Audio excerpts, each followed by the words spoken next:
ભારત દેશના સંવિધાનને વિશ્વનું સૌથી લાંબુ સંવિધાન માનવામાં આવે છે અને દેશના સંવિધાનને 26 નવેમ્બર 2025ના રોજ 75 વર્ષ પૂરા થવા જઈ રહ્યા છે। ત્યારે કાયદાનું શિક્ષણ આપતી ગુજરાતની સૌથી મોટી સંસ્થા જીએલએસ યુનિવર્સિટી અને ગુજરાત લો સોસાયટી દ્વારા એક અનોખા કાર્યક્રમનું આયોજન કરવામાં આવ્યું હતું, જેની શરૂઆત સંવિધાન સફરના નામથી કરવામાં આવી હતી। જીએલએસ યુનિવર્સિટી દ્વારા આયોજિત આ કાર્યક્રમનો હેતુ ભારત દેશના કાયદાનો અભ્યાસ કરતા વિદ્યાર્થીઓને ભારતના સંવિધાન વિશે વિસ્તૃત માહિતી મળે તે માટે કરવામાં આવ્યો હતો,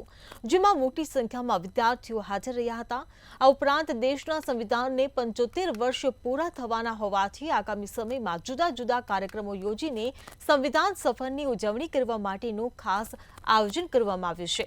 જેના થકી લો સ્ટુડન્ટ્સ જ્યારે અભ્યાસ પૂર્ણ કરીને વકીલાતના વ્યવસાયમાં જાય તે પહેલા તેમને ભારત દેશના સંવિધાનના મૂળભૂત માળખા વિશે ઊંડાણપૂર્વક જાણવા મળે। જીએલએસ યુનિવર્સિટી દ્વારા શરૂ કરવામાં આવેલી સંવિધાન સફરના આ પ્રથમ કાર્યક્રમમાં જીએલએસ યુનિવર્સિટીના પ્રેસિડેન્ટ સુધીર નાણાવટી, તેમના દીકરા અને સિનિયર કાઉન્સિલ દેવાંગ નાણાવટી સહિત જીએલએસ લો ડિપાર્ટમેન્ટના ડીન ડોક્ટર મયુરીબેન પંડ્યા અને તેમની ટીમ ઉપસ્થિત રહી હતી। ત્યારે સિનિયર કાઉન્સિલ દેવાંગ નાણાવટીએ ખાસ ઉદ્બોધન બાદ કાર્યક્રમમાં ઉપસ્થિત લો સ્ટુડન્ટ સાથે ખાસ ચર્ચા કરી હતી। The ninth schedule is a special provision which gives special protection to these laws. But the procedure established by law we can't forget, and therefore our powers of judicial review or judicial scrutiny of these acts to a limited extent will be permitted. They will still have to meet some basic tests, and if they violate those basic tests of the basic structure of our constitution, if the process as to why a law is chosen to be put in the ninth schedule or not, we will certainly judicially review it. We will certainly examine that due process, and if we find it to be bad on those limited grounds, we are entitled to declare it as bad. The ninth schedule doesn't give you an absolute protection. એ સરદાર પટેલ સાહેબે 1927માં સૌથી પહેલી જે લો college સ્થાપી, જેને sir એલેશા લો college કહેવામાં આવે છે, તો એને માટે અને જ્યારે સંવિધાનને 75 વર્ષ પૂરા થવા જઈ રહ્યા છે 1 વર્ષ પછી, તો આપણે કંઈક એવું કરવું જોઈએ કે જેથી અત્યારના વિદ્યાર્થીઓ જેમણે એ સ્વતંત્રતાના દિવસો, એ સ્ટ્રગલ,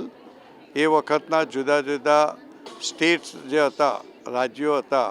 એને એકઠા કરવા, આ બધું જે ભગીરથ કાર્ય થયું હતું અને એક આખું સ્વતંત્ર આપણો દેશ અને આપણું એક સંવિધાન જે કદાચ આખા વર્લ્ડમાં લાંબામાં લાંબુ સંવિધાન છે, તો એનો ખ્યાલ પણ આવે અને એની એક ભવ્ય ઉજવણી પણ થવી જોઈએ। તો એના હિસાબે અમે આ સંવિધાનની શરૂઆત કરી છે। 26મી નવેમ્બર 2024 રિવરફ્રન્ટ આગળથી અમે એક મોટી જ પરેડ કરીશું અને એ પરેડની અંદરથી એ શરૂઆત થશે અને આખા વર્ષ દરમિયાન લગભગ જુદી જુદી જાતના સંવિધાનને લગતા સંવાદો, ઇન્ટરેક્શન, એનું સંવિધાન શું છે, કેમ આપણું સંવિધાન ખૂબ અગત્યનું છે, આપણા સિટીઝન્સના શું અધિકારો છે, શું એની ફરજો છે, જે 3 વિંગ્સ કહેવાય છે, એક્ઝિક્યુટિવ, જ્યુડિશિયરી અને પોલિટિકલ, એ લોકોની શું ફરજો છે, આ બધી જાતના અંદર ડિસ્કશન, નેશનલ લેવલના ડિસ્કશન થવાના જ।